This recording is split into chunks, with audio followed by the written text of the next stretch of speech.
Welcome. My name is Steve Stein, and I'm the host of the StreetSmart Wisdom podcast, founder of Wisdom Feed and Better Listen, publishing audiobooks for decades and in the wellness space. Today we have a treat.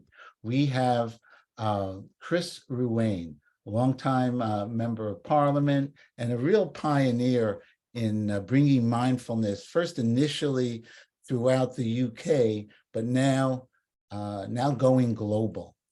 So welcome, Chris. Thank you very much, Steve. Thanks. Pleasure to be here. What's that? It's a pleasure to be here.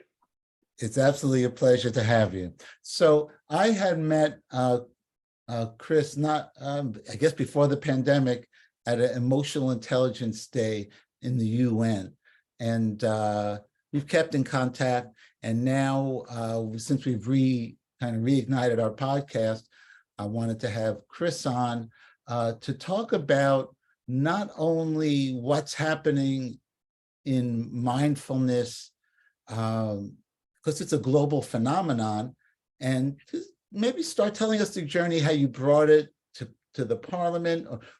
And you were a teacher. Is that how you initially discovered all this stuff? That's right. I was a teacher in the same school I went to when I was 3 years old. After I finished in university, I was qualified, I had a degree and a teaching certificate, and I went back to my hometown, and I was just filling in for 3 months for a teacher, one of my old teachers that had gone off, and I ended up being there for 15 years and being the vice principal. So I came across mindfulness in 1980, sorry, meditation, not mindfulness, in 1987, when the school was being inspected. The staff got the jitters, the head called the school nursing, and we did breathing and tension and release. Who got the jitters? I missed that. The staff got the jitters, the people who were employed in the school. What were they nervous about? We were being inspected by okay, I got it. Inspectorate. So serious people who come into school, go through your books, go through your desk, ask you difficult questions. Everybody got nervous. So the school nurse came in and she introduced us to meditation and to tension and release throughout the body. And then I got a lot out of that and started using it with the 9-year-old children in my class, and they got a lot out of it. I could get their focus on a wet and windy playtime. They would come into the class, they'd be wet and windy themselves, and within 1 minute of just sitting down and breathing, their focus was sharp, and their attention was great. So yeah. Did you have a predisposition for that stuff, or was pure pragmatic that people were were anxious and it worked, so let's try it? Well, it worked for me, and I thought I'd try it with the kids. I was a young teacher. I think it was only 29 at the time, primary school teacher. So these children were in my care from 9 o'clock till 3 o'clock. We do lots of wondrous things, and this was a lovely aspect. I'd use it for creative writing, for observation, take them outside and look at a blade of grass or look at crows in the tree. I would get them to unwind at the end of the day. So they'd be walking out to their parents like this, and their parents would say, "What have you done to them? Will you come home and do the same?" So I'd use it in a variety. So they're walking out. What were they doing with their arms? They were just walking very, very calmly and quietly. Instead of rushing out of the school at the end of the day, they were walking to their parents, to meet their parents very, very calmly. And the parents appreciated that. Wow, that's incredible. So 15 years goes by, and then you're member of Parliament. When did you leave the school world? When I came to Parliament. People often say, why? Well, I often say that I left one job, which was run by one institution that was run by bells and playground behaviour in school, and went to another institution that was run by bells, division bells to vote, and playground behaviour. There wasn't much difference. So I became an MP, and I was an MP in a total for 21 years. Wow. And then about 16 years ago, I was helping my daughter, who's in the back there now, with her comparative religions homework in secondary school. I was helping her with Buddhism, realized the centrality of mindfulness, practice it myself, and I haven't been able to stop since. For the past 16 years, 17 years, I think I've been practicing mindfulness, and then about 2012, I thought, the practicing for 6 years, it's worked for me. I wouldn't mind taking this to Parliament. So I approached Professor Lord Richard Layard, who was a world expert in well-being.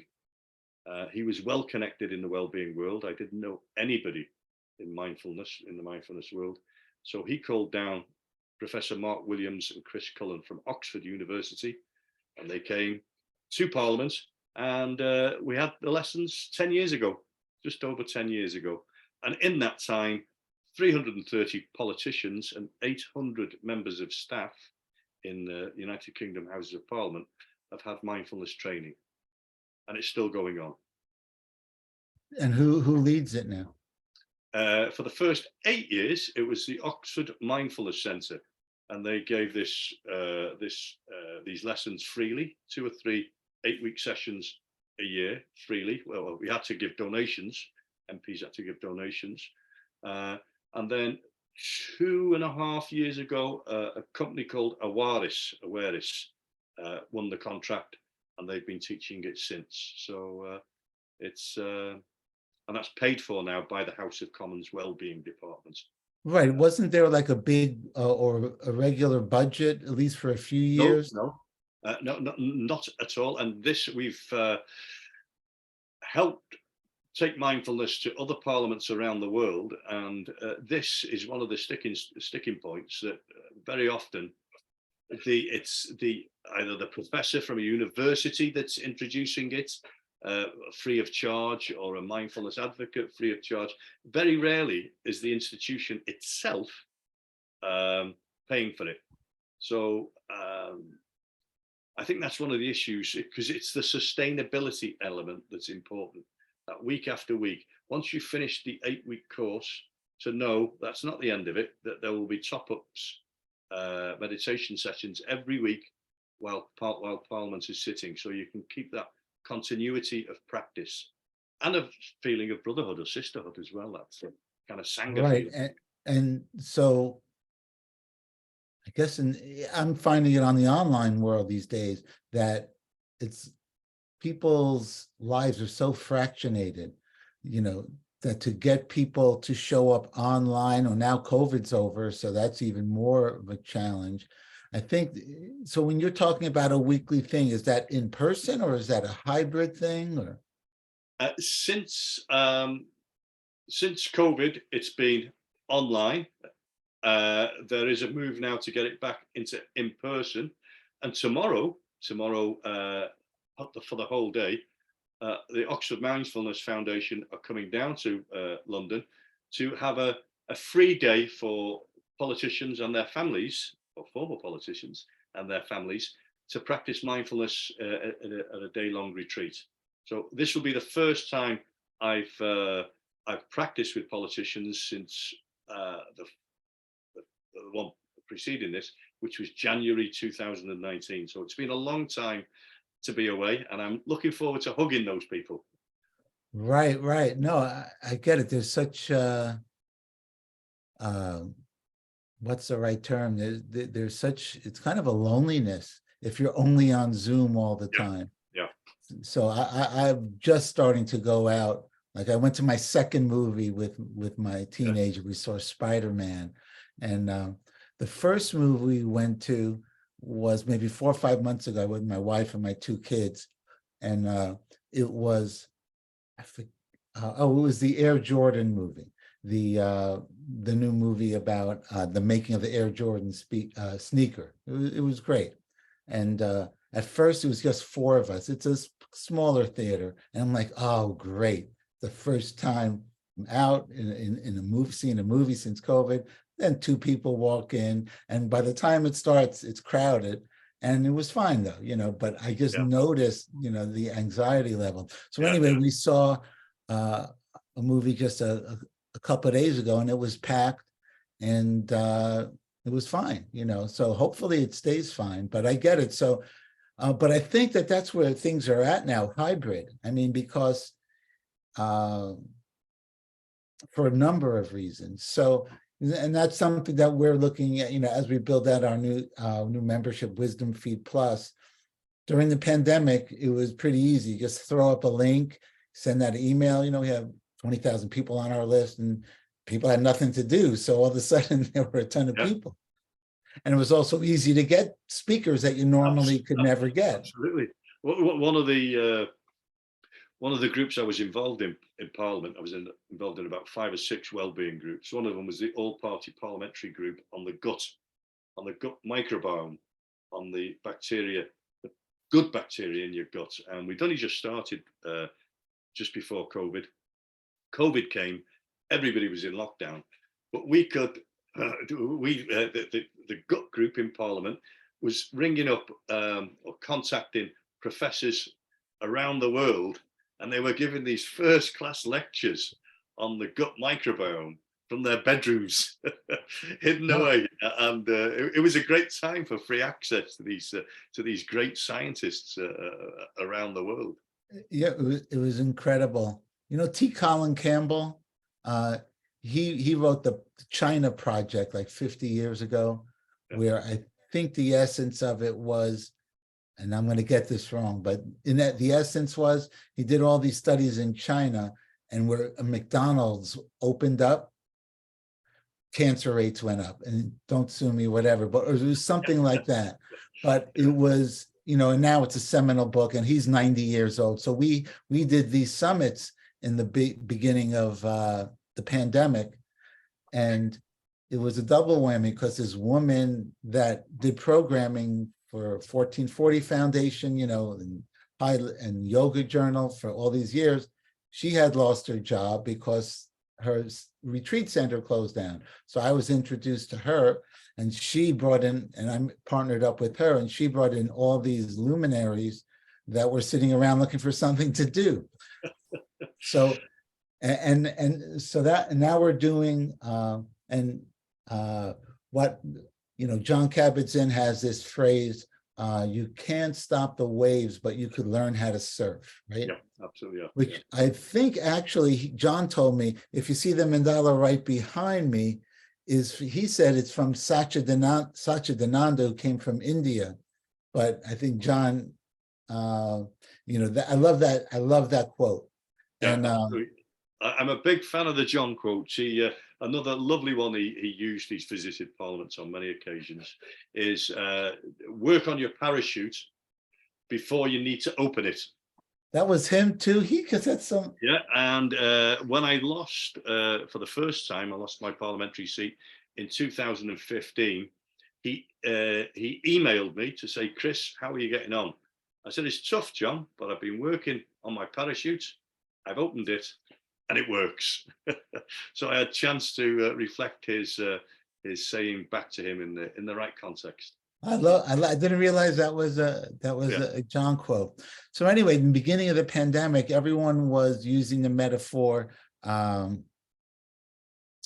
lemons into lemonade. You're stuck at home, or all that stuff.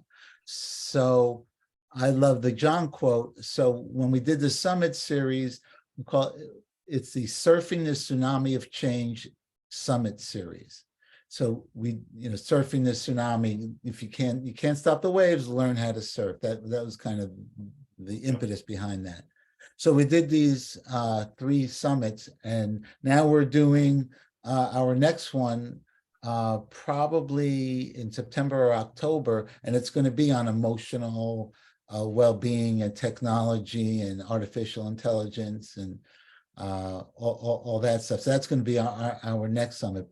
But back to you. So then, when did you start taking this globally? In 2014, so we set up the lessons in Parliament in January 2013, and in 2014, 14 months later, I was asked by Google, the Google Wisdom 2.0 conference. It was the first one that they were going to hold outside the US, and it was in their Google headquarters in Dublin. And they'd asked me if I'd Wow. go and speak. So I went over there and I spoke, and there were 300 people from 69 different countries who attended the conference.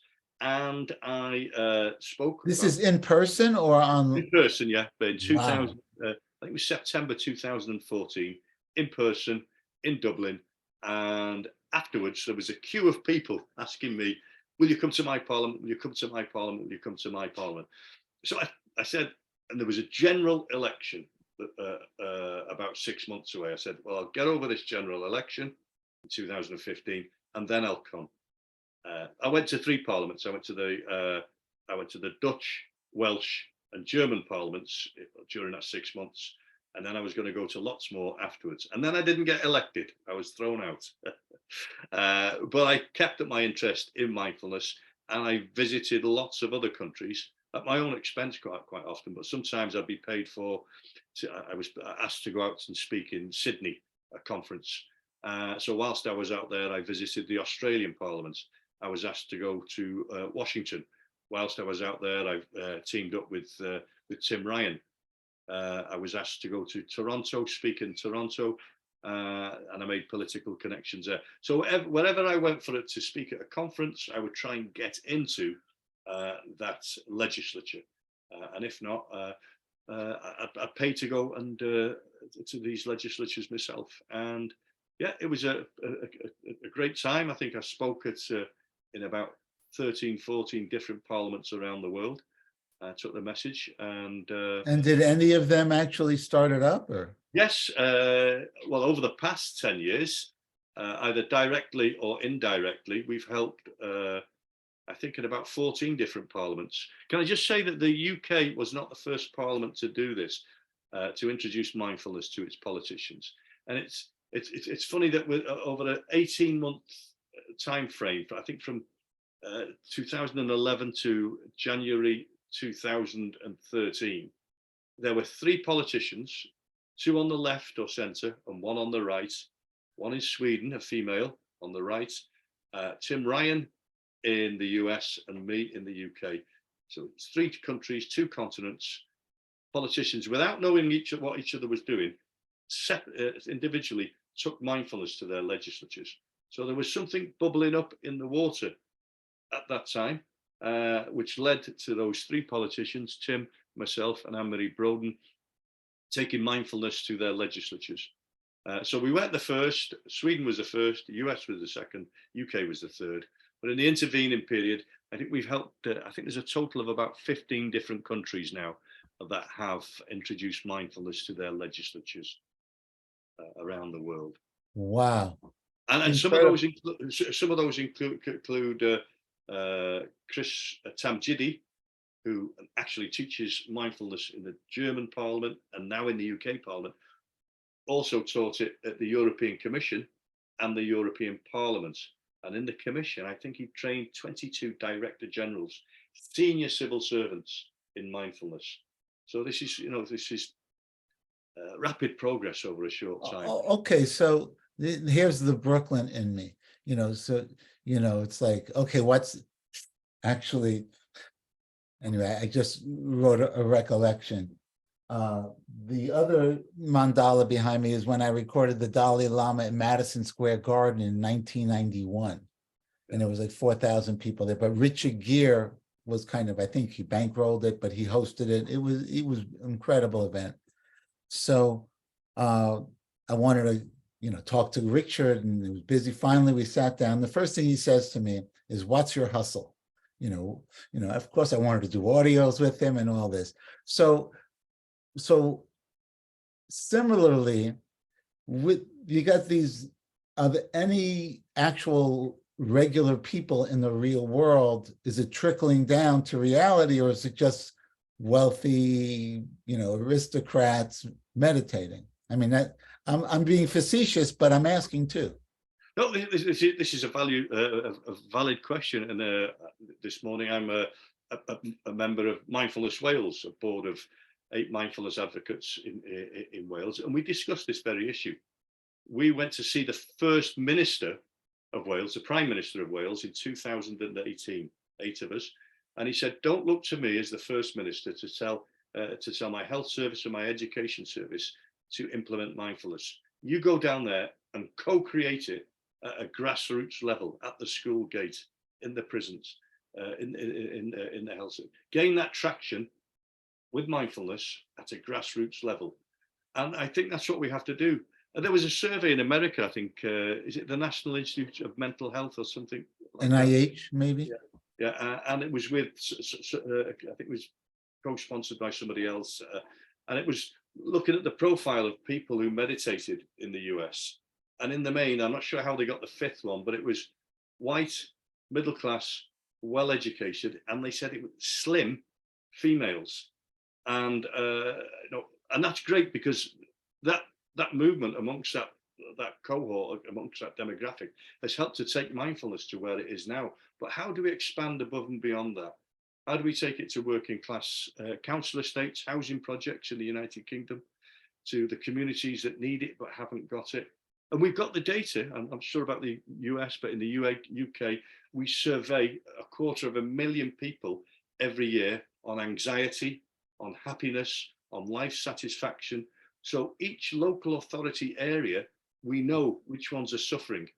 We have data right down to ward level. Every 1,500 people, we can analyze their mental health rates. So we can really drill down. So we have this data. And I think the mindfulness community, well, with the health service and the mindfulness community, should be collaborating and say, we have all of these teachers properly trained in MBCT, MBSR, they're unemployed or underemployed. So make this your third strand in the treatment of mental ill health, as well as antidepressants, as well as talking therapies, mindfulness. Because if you look at the benefits of mindfulness, it's been proven for depression, but since 2004 in the United Kingdom by scientists, it's been in practice in the US, the UK, Canada since 2004. It's cost effective. It's non-stigmatizing. It gives the individual agency and control. It puts them at the center of their recovery. It's scalable, especially with Zoom over wide geographic areas. It has all of these, and every time I mention this list, I've got up to 10 somewhere.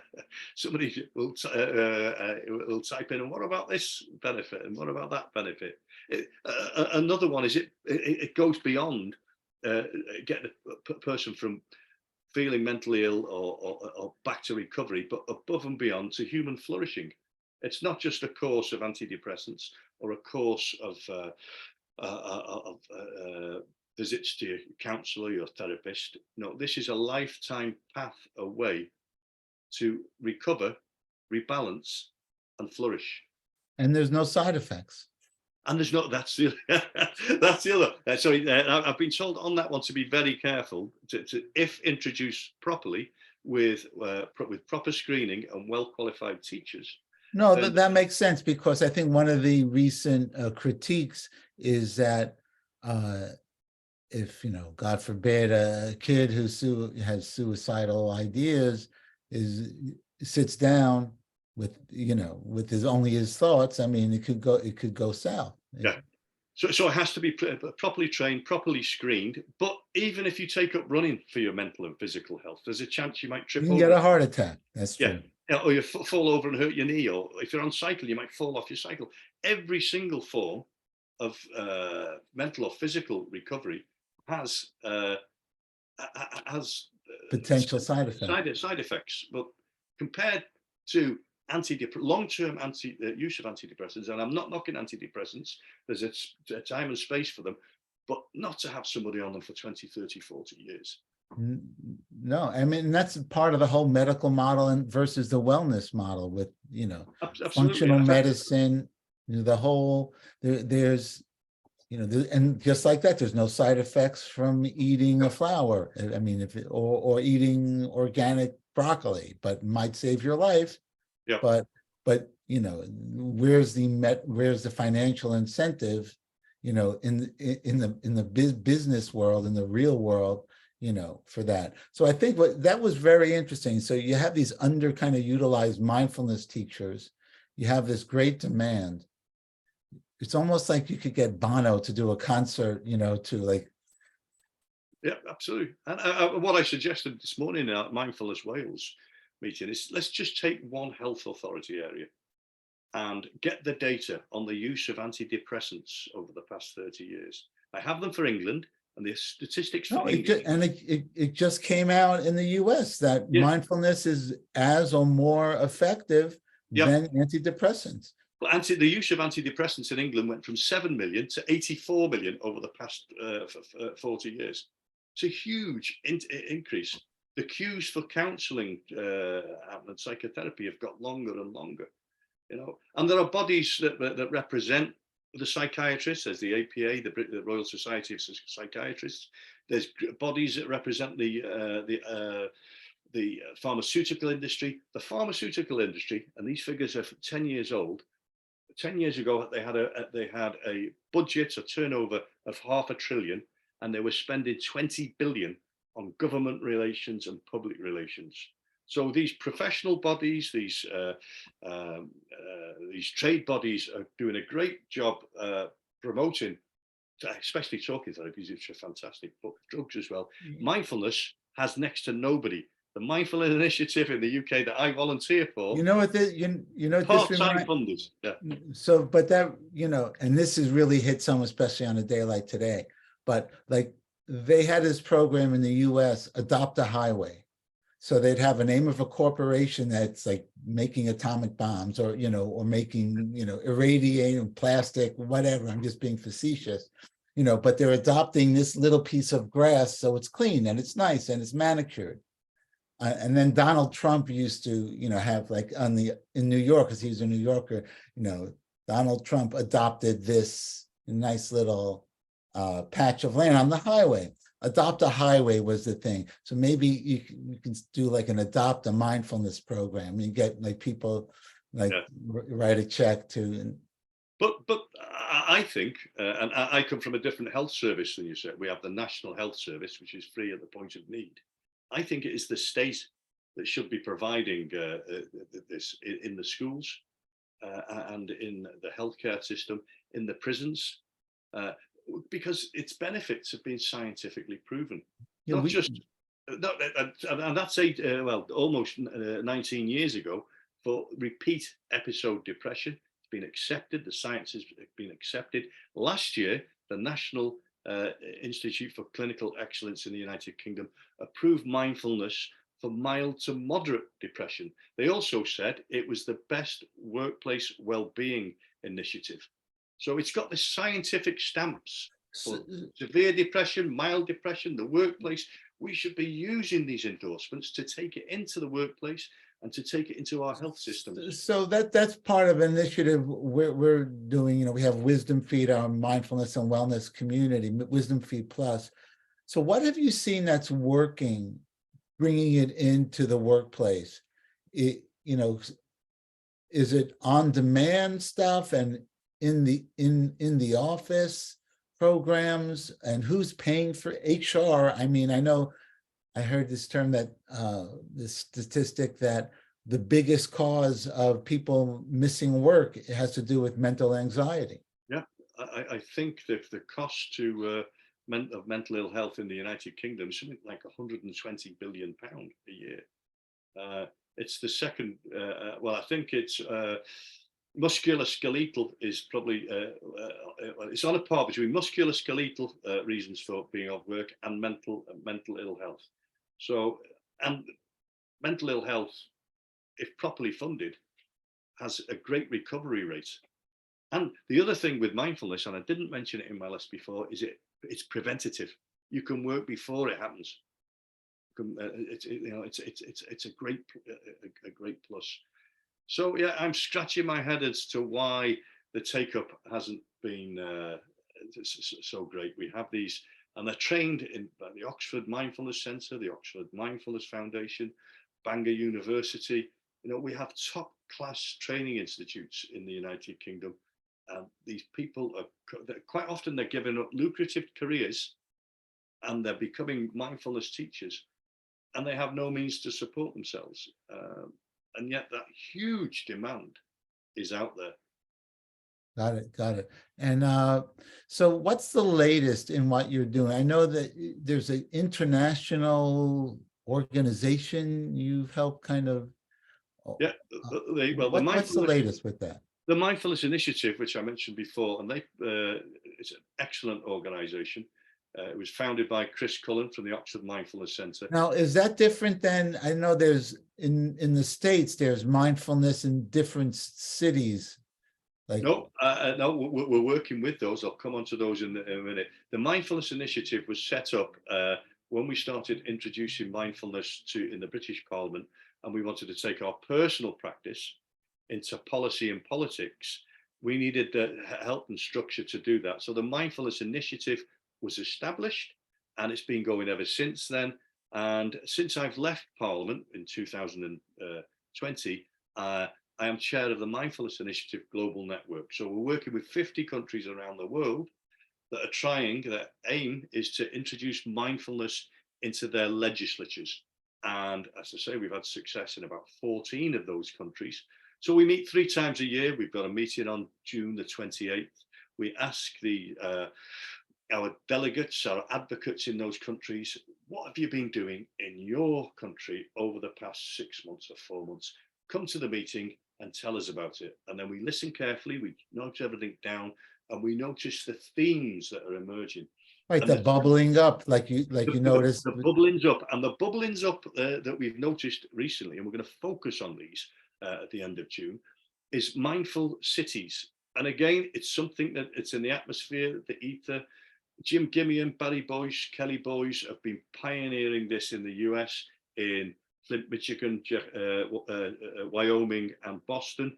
But there's also a lovely woman, I think she's left there now, Donna DeRazio in the National League of Cities, taking mindfulness to 2,000 mayors around the US. So that's happening in the United States.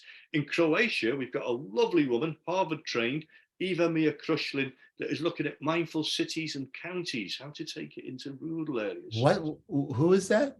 Eva Mia Krushlin. A force of nature. She is taking mindfulness into Croatian cities. There's Hector Enrique in Spain who is doing the same.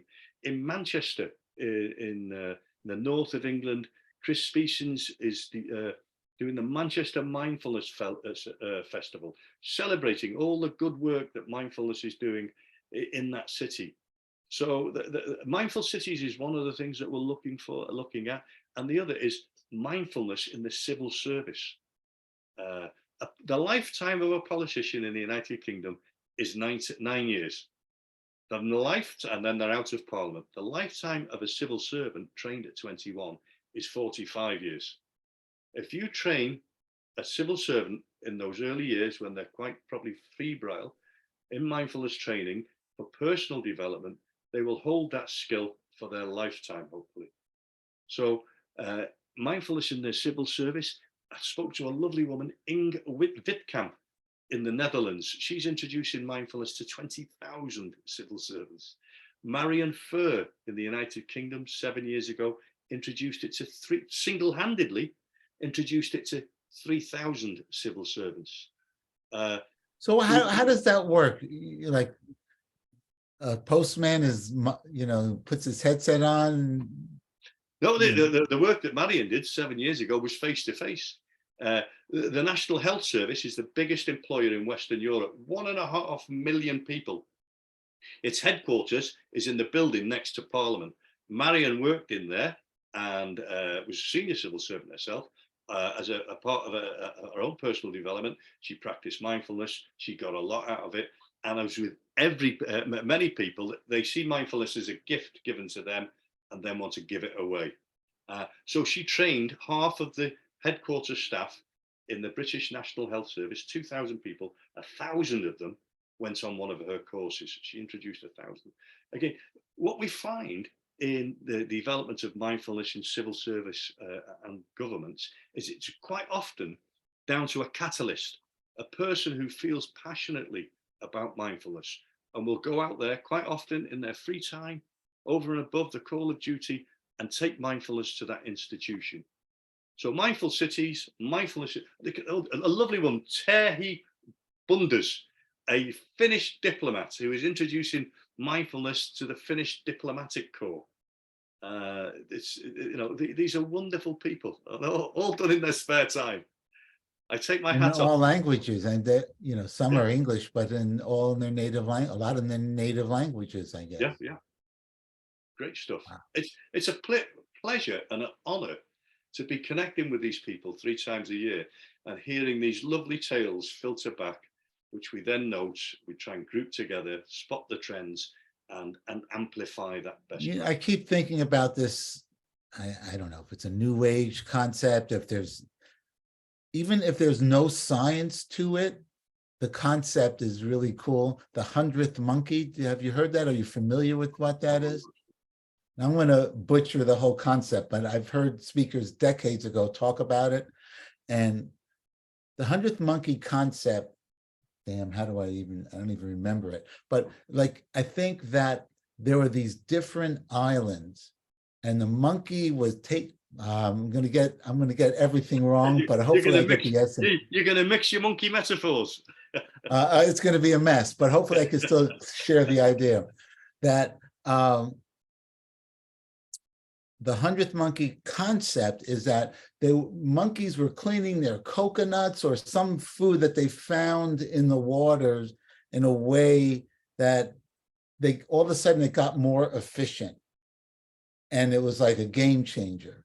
And then it started to bubble up, so to speak. But the second that the 100th monkey did it, all monkeys around the world or on all the islands were able to now, they just got it, that it was like, oh, that's how you do it. And they didn't, there was, these are monkeys, they had no internet, but something on a bigger level, it bubbled up, and the 100th monkey was the catalyst or the thing that took it to the next level.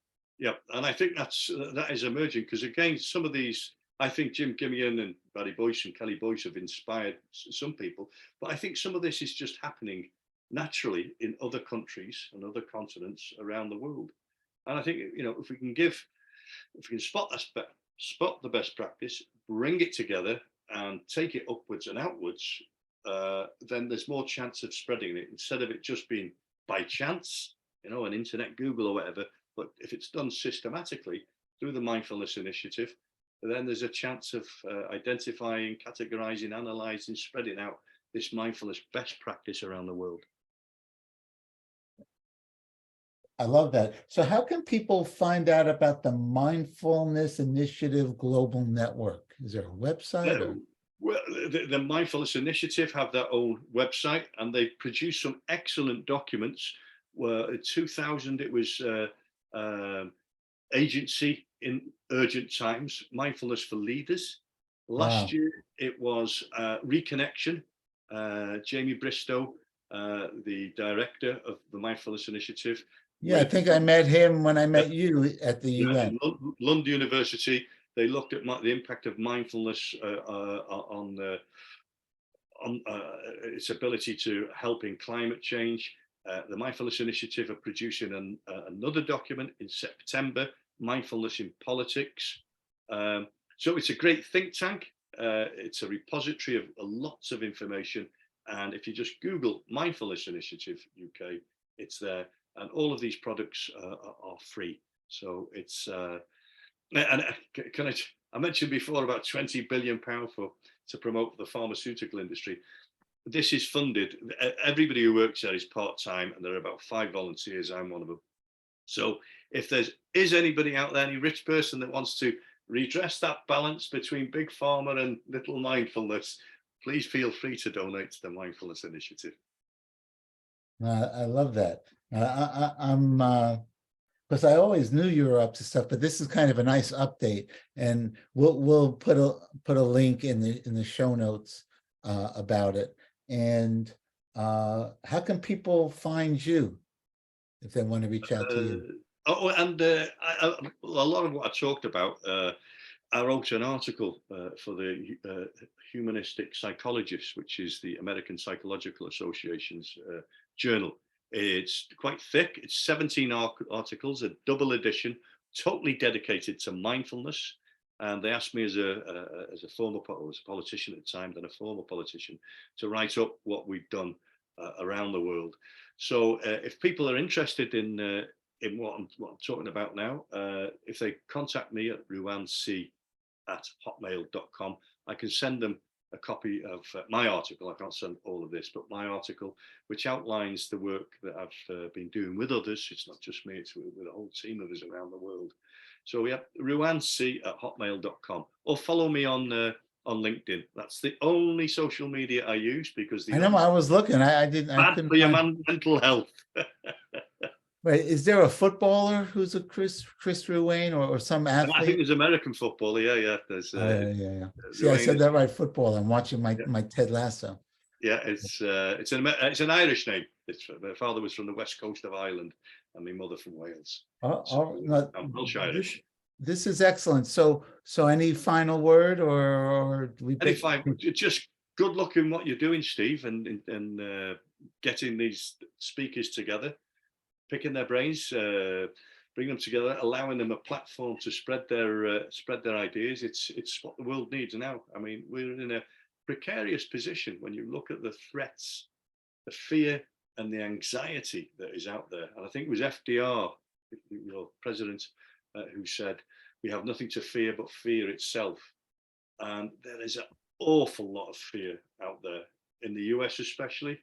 I won't go into all of that, because you feel the fear. Yeah. On top of that, you've Between got the smoke change and the politics. With climate, you've got climate change now. You've got those forest fires in Canada. Yeah, up from Jim Gimian up there. Drifting down. On top of that, now over the past 6 months, you've got the war in the Ukraine and talk of nuclear threats over the past 6 months. So the world is ripe. So we're trying to figure out, we are building out a platform to sustainably, to go global, because there's needs there.